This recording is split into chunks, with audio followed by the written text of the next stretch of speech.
আমাদের দেশনায়ক তারেক রহমান এই যে একটা ঘোষণা দিয়েছে, আপনারা জানেন কি আমি জানি না, যে আমাদের দল ক্ষমতায় গেলেই প্রত্যেকটা ফ্যামিলি কার্ড হবে, ফ্যামিলি কার্ড দেবে আপনাদের মেয়েদের দেবে। এটা ফ্যামিলি কার্ড হবে এক এক পরিবারে।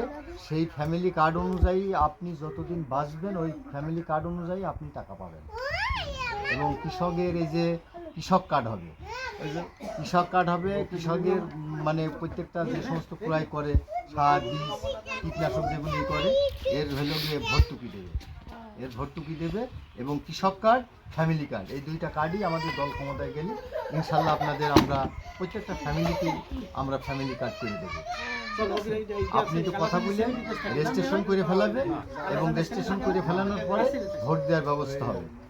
পৃথিবী যে যে দেশেই আছে সব দেশে এটা চলছে। বাংলাদেশে যাদের বসবাস, যারা বাঙালি, এরা সবাই ভোট দিতে পারে। ঠিক আছে, এটা আপনি পঞ্চম অবশ্যই